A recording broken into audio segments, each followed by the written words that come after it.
বাংলাদেশে বর্তমানে যে পরিস্থিতি, কে যে কোন সময় রাতের বেলা দেশ ছেড়ে দেয় সকালে উঠে আপনি নিউজের মতন দেখতে পাবেন। আচ্ছা, প্রশ্ন হচ্ছে আমাদের বিসিবির এই মুহূর্তে যিনি সভাপতি আছেন, বাংলাদেশের এক সময়ের খুবই ভদ্র, শান্ত, জনপ্রিয় ক্রিকেটার আমিনুল ইসলাম বুলবুল। ভালো ক্রিকেটার হওয়া আর একটা টিমকে পরিচালনা করা, একটা সিস্টেমকে পরিচালনা করা সোজা কথা না, যখন আপনার উপরে প্রেসার থাকবে বিভিন্ন দিক থেকে। যখন বাংলাদেশ ক্রিকেট আইসিসি থেকে আউট হয়ে গেছে, বাংলাদেশ ক্রিকেট এই আইসিসি থেকে আউট হওয়ার কারণে বছরে ৩০০ কোটি টাকার উপরে ক্ষতিগ্রস্ত হবে।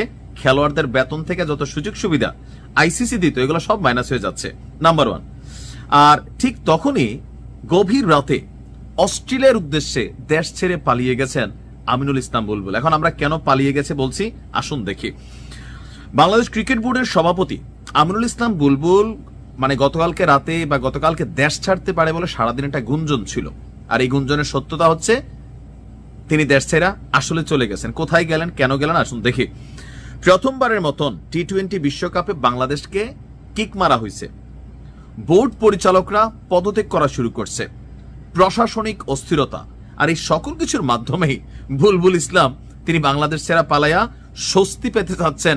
তবে জনগণের মধ্যে নানান গুঞ্জনও তিনি তৈরি করে ফেলেছেন। গতকালকে সন্ধ্যা থেকেই আপনার ক্রিকেট মহলে গুঞ্জন ছড়িয়ে পড়ে তিনি রাতেই দেশ ছেড়ে চলে যাবেন।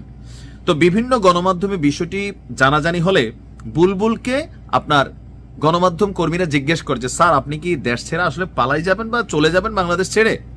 বলতেছে, না, খবরদার, এমন কোনো কথা না, আমি দেশে থাকবো, দেশে থাকাই বোর্ডের কাজ করব, এমনকি আগামী কয়েক মাসের মধ্যেও আমার বাংলাদেশ ছাড়ার কোনো রকমের পরিকল্পনা নেই। তবে কয়েক ঘন্টা পরই তার অবস্থান সম্পর্কে যে তথ্য আসছে, গভীর রাতে তিনি অস্ট্রেলিয়ার উদ্দেশ্যে ঢাকা ত্যাগ করে চলে গেছেন। এখন কেন অস্ট্রেলিয়া? বোর্ডের দাবি সেখানে তার পরিবার আছে, সেখানে তিনি পারিবারিক সময় কাটাবেন, আর এমনটাই জানিয়েছে দেশের একটি ইংরেজি সংবাদ মাধ্যম।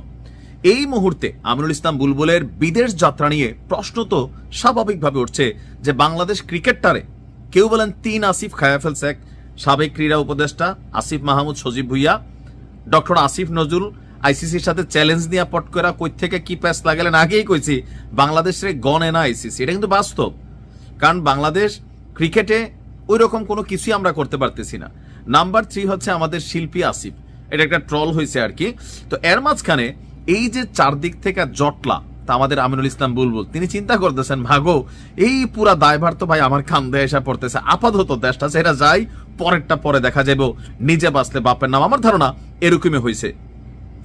বিসিবির বর্তমান পরিস্থিতিতে এই সফর নিয়ে নানান সমালোচনা আসবে যে ওনার অনুপস্থিতিতে বোর্ডের সভাপতি শেখ হাসিনা, আওয়ামী লীগের সভাপতি, সভানেত্রী শেখ হাসিনা বাংলাদেশ আওয়ামী লীগ ঘুমাই গেছে, বিসিবির সভাপতি নাই, তো বোর্ডের সিদ্ধান্তগুলো কে নেবে?